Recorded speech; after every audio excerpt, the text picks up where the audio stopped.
My name is Lisa. I'm 26 years old. I have 2 kids, ages 4 and 3, who attend daycare. Currently, I'm working part-time at my uncle's company until my children grow up. My husband, who recently received a promotion to supervisor at the supermarket where he works, is 32 years old. When he got the promotion, he was shyly happy, saying with a smile during dinner, "It somehow reminds me of when I received my first job offer." Our children, even though they didn't understand what was going on, seemed happy to see their parents having a cheerful conversation. It seemed like our family time was wrapped in happiness. Today, the promotion was officially announced, so I splurged a bit and bought some higher quality meat that my husband likes in celebration, and made a delicious meal while waiting for him to come home. However, when he came home, his facial expressions seemed different. I went to the door with our kids as usual and said, "Welcome home." But he didn't respond with his usual, "I'm home," and a smile. Our kids and I were puzzled, but I thought he might be tired, so I told him dinner was ready without making a big deal about it. While I was setting the table, my husband, who usually changes clothes and cheerfully comes straight to the dining table asking, "What's for dinner tonight?" sat at the table with a serious expression. And then, looking at the food laid out on the table, he said, "Hey, you! Is this supposed to be my celebratory meal?" I couldn't believe my ears. That's because he's never called me "you" before. Our kids didn't know how to respond to this unfamiliar version of their father and fell silent. Feeling the mood worsen, my husband continued to say things like, "You don't realize how amazing I am. I worked hard to become a supervisor. Do you understand?" Seemingly upset that I didn't seem to respect him enough. I didn't want the celebration to turn sour, and more importantly, I didn't want our children to look anxious, so I tried to appease my husband. "I'm sorry. Thank you for always working so hard for us. We always appreciate it," I told him. He seemed a bit better after I said that, so throughout the meal, I tried to sprinkle words of appreciation and gratitude into our conversation. But he kept saying things like, "This meal isn't enough for my celebration." I was disappointed because I had splurged on expensive meat that we don't usually buy, and made dishes that my husband likes, thinking it would make him happy. But if he thinks the meal is modest, then I must not have met his expectations. I thought to myself and tried to calm down. I figured his unusual behavior was due to being tired from his first day as a supervisor, and hoped he would be back to his normal self the next day. After the meal, I started cleaning up, relieved to see my husband talking to our children on the couch as usual. Usually, I can hear the 3 of them laughing, but it was very quiet, so I stopped what I was doing and listened to their conversation. I was stunned to hear what they were talking about. "If you want to be like Daddy, you have to study a lot. You'll have trouble in the future if you end up like Mommy, who doesn't study," he was saying. So I rushed over and stopped the conversation. "What kind of thing is that to say to the children?" I asked him, but he responded angrily, "It's not wrong. What's bad about it?" We'd never had a fight before, so I was at a loss for words. When I stayed silent, he sneered and said, "See, you can't answer, can you? You couldn't survive without me, could you?" "You don't want to live off of our children, do you?" I asked him. "What's gotten into you today? You're acting strange. You're not the type to say things like this, are you?" But my husband just replied, "I'm just saying what I've been thinking. I hate that you think you're on the same level as me." He made it sound as if the man I knew until yesterday wasn't his real self, but rather a facade he had been putting on. It was only then that I realized the man standing before me was my husband's true self. I was filled with an emotion I had never felt before, a mix of anxiety, sadness, and frustration at this shocking reality. At that moment, our eldest son, who is 4, said to me, "Mommy works a lot too." Who's more impressive, your part-time working mom or your dad, the big shot at his company? My husband scoffed at our son's silence, saying, "Can't you understand, even at the age of 4? You must have inherited your mom's brains as well as her looks." Thinking he was being scolded, our son looked down, tears welling up in his eyes. To distract the children from the situation, I suggested with a smile, "Shall we take a bath together?" Usually it was my husband who bathed the kids, but they were thrilled to take a bath with me instead. Our eldest son, who usually insisted that I help him undress, quickly started to take off his clothes on his own, and our 3-year-old daughter followed suit, trying her best to undress herself. After helping her a little, her clothes came off, and I praised her with a smile, saying, "Well done." She looked very pleased with herself. Seeing the children like this was so healing that I almost forgot about the incident earlier.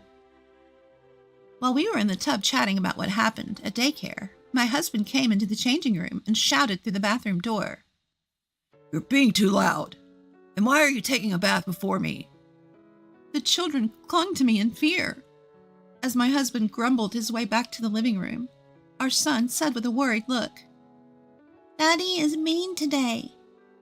I hugged my daughter, who seemed on the verge of tears, and said, "Daddy is just tired and grumpy today. He'll be his usual self tomorrow." After we got out of the bath and prepared for bed, we went to the children's bedroom earlier than usual. We spoke in hushed voices as not to provoke my husband. The children seemed to find this fun. "It's like we're having a secret conversation," they said, talking more than usual in their little whispers. They even tried to suppress their laughter, perhaps fearing that my husband might get angry. But the more they tried not to laugh, the more they seemed to want to, and they spent the entire time chatting and laughing happily. Watching the children like this, I felt truly happy. Having laughed themselves tired, the children fell asleep earlier than usual. I then headed for the living room where my husband was. My husband was looking at his smartphone, his hand covering his mouth, his face slightly red, as if he was embarrassed. I felt a bit off, but more importantly, we needed to discuss my husband's behavior earlier today. "You've been acting really strange today," I told him. "Even the kids are getting worried." He replied, "What's so weird about me? If anything, you're the strange one. Aren't I supposed to be respected by our kids? Do you want them to turn out like you?" He didn't feel guilty at all, even going so far as to belittle me. I told him, "I've not led a life that deserves being looked down upon." But he just kept insisting, "Your way of thinking is wrong." And we couldn't have a proper conversation. Then he said, "We're doing things my way from now on. I'm going to change our family's wrong ways." When I asked him what he meant, he suggested that the family should always put him first, take a step back, and create an environment where he can relax. I told him, "That's too different from how we've been doing things. The kids will be confused." "Please stop." But it seems like he heard about the family life of a department head he respects, and thought that my and the kids' attitudes towards him at home were wrong. It seems he got some words of encouragement from the department head when he got promoted, and had a little chat. In that conversation, the department head had said, "The reason I was able to become a department head a bit earlier than my peers is thanks to my wife." So my husband asked the department head about his wife and family. The department head's wife doesn't let him do anything, allowing him to focus solely on his work. This hasn't changed even after their child was born, and she manages all the housework and childcare perfectly. Their child apparently wants to be just like their father too. Hearing this, my husband seemed to think that the reason his promotion came later than his peers was my fault. He now believes that if he makes our family like the department head's family, he can catch up with his peers and get promoted earlier. I didn't say it out loud, but I thought to myself that it wasn't my fault, but rather his work wasn't being appreciated. I felt so drained all of a sudden. As I was heading to the bedroom to sleep, my husband stopped me. "The moment I got promoted, I've been admired more than ever by the part-timers and temps. As soon as I became a supervisor, my phone never stops buzzing," he said. a hint of blush on his face. Then he said, "You should be more grateful you've got such a popular guy for a husband."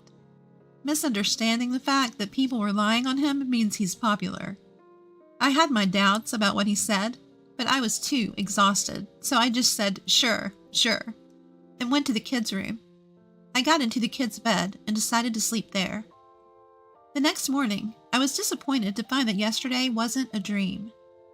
When our son casually said, "Good morning," to my husband, he suddenly yelled, "It's good morning, sir," to your father.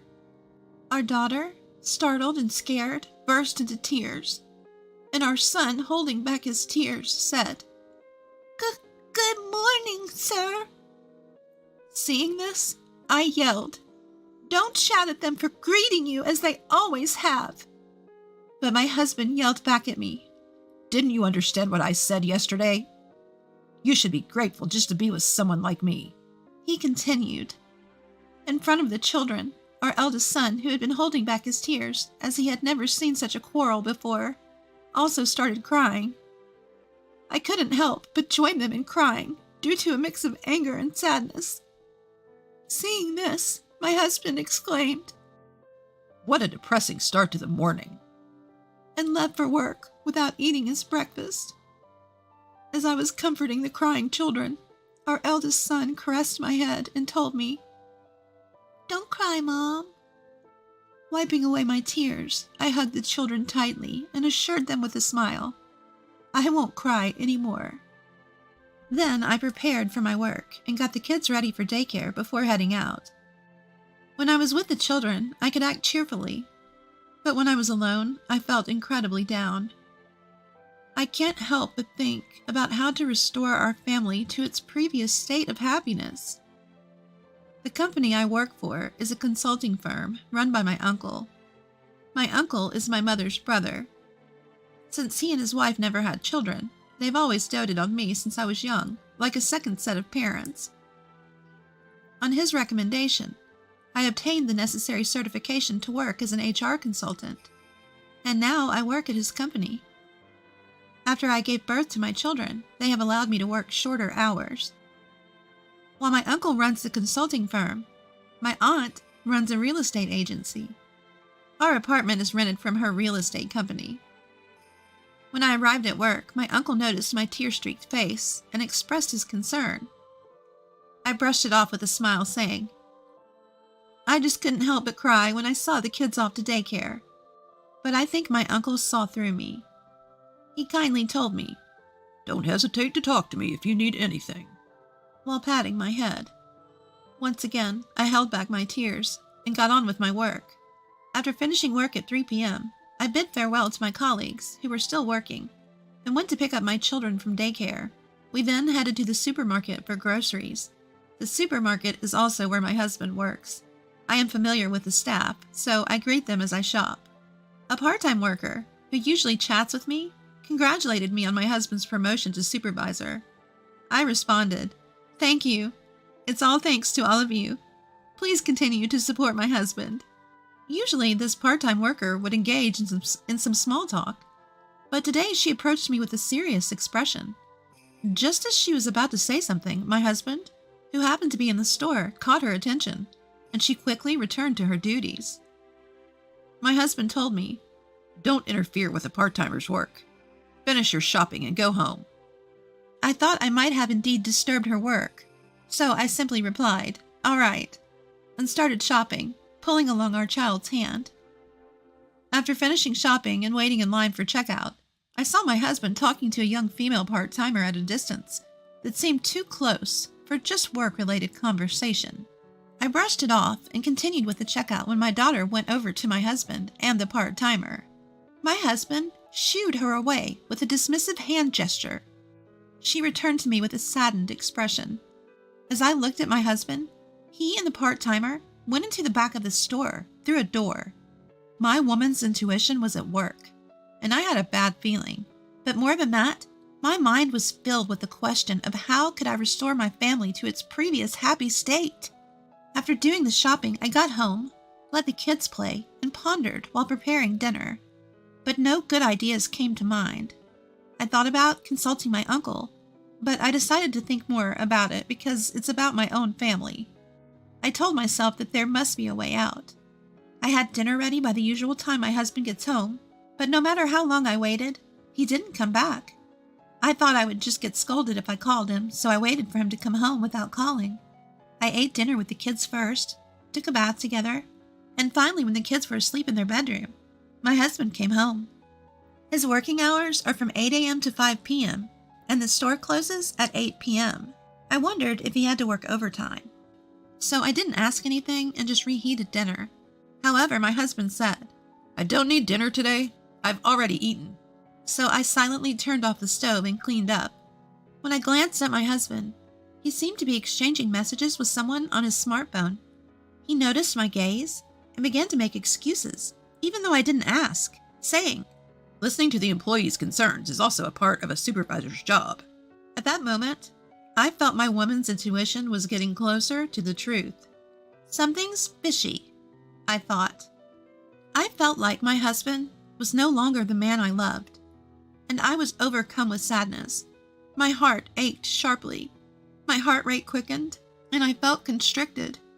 I can't restore my happy family by myself, as my suspicion that my husband may have a woman he likes approaches certainty. My goal of restoring a happy family seems to be drifting away.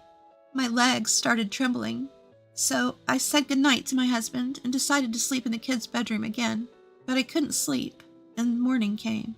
The kids remembered what happened yesterday morning and said, "Good morning," politely to their father.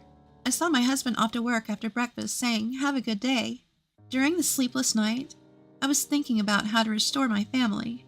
To do that, I concluded that I must bring back my husband's feelings towards the family. So I decided to study cooking more and work harder on housework to win back his feelings. However, my husband started coming home late almost every day and stopped eating at home. I thought I should not provoke him now and did not discuss it with my husband. No, maybe I was scared to find out that my husband's feelings were no longer with me, and I might not want to hear harsh words from my husband. So I started to avoid conversation as much as possible. One day, when I was sleeping in the kids' bedroom as usual, I heard a conversation in the living room as if my husband was talking to someone. Even though I thought eavesdropping was bad, I quietly approached the living room door and listened to the conversation through the door. "It's okay, Mary. She won't find out. My wife is so oblivious." I realized that the woman my husband is thinking about now is Mary. "I really love you, Mary," he said. I was listening very calmly, as if I had given up on winning back my husband's feelings. "I could give up my family for your sake, Mary." When these words came out of my husband's mouth, my mind went blank. I flung open the door and confronted my husband. "What do you mean by giving up your family? Are you saying you'll abandon not only me, but also our children?" I yelled at him. My husband quickly hung up the phone, his face slightly flustered, but the next moment he had a defiant attitude. "You'd have a hard time with 2 kids if we divorced, so just silently accept that I'm seeing her," he said. "What are you talking about? There's no way I can accept that. It's not a parent's place to talk about abandoning their children." I couldn't hold back any longer, even though I was worried about waking up the kids. I couldn't stay calm, and I raised my voice to my husband. My husband, who had never seen me argue back so much, was taken aback, but he took a deep breath and shouted back at me. "Who do you think you are, working part-time? If you're so bitter, stop leeching off me. Don't you dare defy me." The next moment, our eldest son went up to my husband and cried out, "I hate you! Get out!" My husband said to our eldest son, "You guys are the ones who should leave." I stood in front of our son and said, "Don't be so harsh on the kids." I thought our son would cry even more, but he was glaring at my husband with an angry face. My husband took out an envelope, likely from the government office, from his bag, and handed it to me with a smirk. Inside the envelope was a divorce paper. "You guys get out. I'll give you 2 days. Be out by then." Saying that, My husband packed his things and left in the car. I hugged our eldest son and said, "Thank you for standing up for Mom." To which he replied, I hate anyone who bullies Mom. and began to cry. When I went into the bedroom where our son and daughter were, our daughter jumped out of the bed, hugged me, and started trembling as she cried. I told my children, "Shall we live somewhere without Daddy, just the three of us?" Without any hesitation, the kids said, We don't want this scary place. We don't need Dad. their decision as little kids might change someday. However, living with someone who can easily say that he will abandon his children for the woman he loves will never lead to the happiness of the children. On the contrary, it might hurt the children physically and mentally. I thought the first priority was to separate the children from my husband as soon as possible. So even though it was late at night, I called my parents and told them everything that had happened. My parents told me to come home right away, but I declined, because it would take 2 hours to get there from here. The reason was that I really enjoyed the job at my uncle's company, and I thought it would not be good for the children to change their environment completely. Moreover, they have a lot of friends at the daycare center, and they look forward to going there every day, so I couldn't choose to go back to my parents' house right away.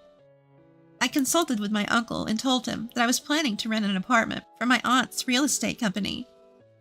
My parents were worried, but they said they would come here first thing tomorrow and ask my uncle and aunt together. The following day, my parents came to my uncle's company, pleaded with him on my behalf, and my aunt was present too. They promised me they would rent me a room.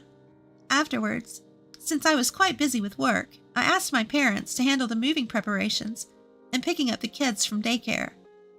I had things to do, so I informed my parents I'd be back late and went to work. When my shift ended, I went to the supermarket where my husband works and informed him that I agreed to the divorce. And once that was done, I would go to the county clerk's office to submit the divorce papers. A part-time worker who seemed to want to say something to me then stopped me. She took me to the restroom and conveyed what she had wanted to tell me the other day. "I couldn't say this before, but your husband seems to be chasing after a part-time girl." I asked the part-time worker if the girl's name was Mary. She looked surprised and asked, "How did you know?" I told her that my husband had told me they were dating. She then said she would call this Mary girl and left the restroom. I waited for Mary with mixed feelings. Soon, Mary, a girl with a cute face, came alone. She told me that my husband had threatened her by saying, I won't cut your part-time contract if you get along with me. He also told her to exchange contact information, and she reluctantly did so, after which she started receiving messages from him at all hours. She told me that he waited for her near the employee entrance until her late shift ended every day, and asked her to go to the diner, which was troublesome for her. What was even more frightening was that on Mary's days off, he would come near her house and tell her to come out. She thought this was scary, if true, and showed me all the content of the messages as evidence. I understood that what Mary was saying was true, and I told her that I had heard from my husband that he was dating Mary, and that wasn't the cause, but I would be submitting the divorce papers afterwards. Mary said she wished she had told me about this sooner, but I told her not to worry about it, as this divorce was inevitable. For some reason, we hit it off and exchanged contact information, and then left the restroom. I looked around the store for my husband. However, I couldn't find him, so I went around to the employee entrance and decided to have him called from the office. My husband approached me with a grin and said to me, So you've come to your senses. You can't support 2 kids on a part-timer's salary. With no sympathy left for my husband, I coldly retorted, "I can't do it anymore. Let's get a divorce." He looked surprised and asked, Are you sure? How are you going to raise the kids on your own? I replied, "You do know I work as a social worker, right? I work part-time with reduced hours, but my income is higher than yours, so don't worry." He seemed surprised. Then I said, "I'm going to submit the divorce papers. Goodbye," and headed to the county clerk's office. After submitting the divorce papers, I felt a strange sense of relief. and I couldn't wait to see my children. As I was walking home, I heard a voice from behind me saying, "Oh, Lisa!" I turned around to see the department head's wife waving and approaching me. "You seem cheerful. Something good happen?" she asked. "Well, it's a bit of a long story," I started, and she kindly suggested we go to a cafe to talk. I was hoping to see my children, but I also thought it best to inform her of my divorce, so we went to the cafe together. I told my parents, "I'll be late. I have some things to discuss with the department head's wife before settling down at the cafe." I also informed her about my divorce and the reasons behind it. She seemed surprised to hear this. "Oh, it sounds like you've only heard a beautified version of the story," she said. According to her, the department head is quite helpless outside of work. He's clumsy to the point that even when he tries to help with housework, it ends up creating more work for her. For instance, he would break dishes while washing them because his hands would slip with the soap. He would hang the laundry without straightening the wrinkles, and he almost caused a fire by overheating the pan while cooking. So she told him, "Just focus on your work. Every time you do something, it just adds to my workload." The reality was that the department head wanted to help with the chores, but she had forbidden him from doing so. When I asked if their child admired the department head because he became a manager at a young age and was therefore respected, she said, "That must be it. He doesn't have to do anything at home. My husband is a complete goof outside of work. That's what makes him adorable." She smiled happily as she said this. I realized then that the department head wasn't a tyrant at home, but rather a cute husband who was led by the nose by his wife. They seemed like a pleasant family. I also discussed my concerns about what Mary was going through with my husband. I spoke to the department head's wife about Mary without her permission, considering Mary's safety. I knew her father was an executive at the supermarket where my husband worked. I was certain that her husband, who was eager for promotion, would succumb to pressure from above. The department head's wife said that if this was true, it would be a violation of company policy and needed to be investigated, so we ended the conversation there. Before we parted, she said to me, "You and your children have the right to happiness. If anything happens, let me know." And we exchanged contact information. When I hurried home, the house was already empty. "We've finished preparing for the move. Let's go to our new house," he said, and we got into the car and headed to our new house. My aunt's employees had helped, and my mother had decided where to place the furniture, so we were ready to start our new life right away. What surprised me more was the size of the living room and the number of rooms. Each of our children now had their own room. There was also a room for my parents to stay when they visited. I thanked my aunt and uncle for renting us this place at such a low rent. "You really don't need to pay any rent," my aunt said, but I was grateful even for the reduced rent.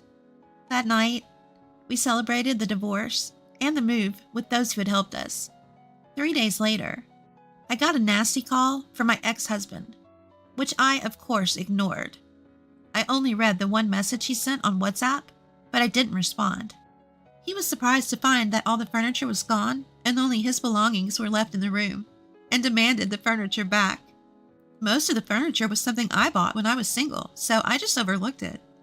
3 days later, I got a call from the department head's wife as well. She told me that the department head had given my ex-husband a stern talking to. Apparently, he was left in a state of shock, his face pale, after being told to live in regret for the rest of his life because there was no turning back. After that, Mary and her parents went to the headquarters compliance department, explained what had been done to her by my ex-husband with evidence from their WhatsApp messages, and submitted call recordings as new evidence. It seemed that this was suggested by the department head's wife to Mary. When my ex-husband found out that the damage report had been reported to the headquarters, he said, "I'm not stalking her. We're dating." However, he was told by the folks at the headquarters that Having a romantic relationship with a part-time employee while you have a wife is also a violation of compliance. he was shocked into silence.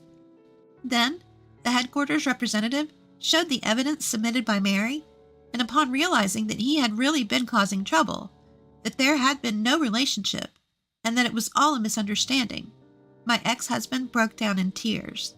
In the end, it seems he was given a notice of dismissal from the company and was said to be transferred as a regular employee to the branch in Alaska. After that, it seems my ex-husband went to report our divorce and demotion to his in-laws. The in-laws were angry about the cause of the divorce and the fact that they would never see their grandchildren again, and they kicked him out of the house. I received an apology and report from my in-laws about this. I also received an apology from my in-laws, and they promised to make sure he paid his child support properly. Every day, I get messages from my ex-husband saying he wants to start over, but I'm thinking about blocking him soon. My children don't mention their father at all. On the contrary, they seem to be living happily, being pampered by their aunt and uncle. I'm done with marriage. From now on, I want to protect my children's smiles and happiness at all costs.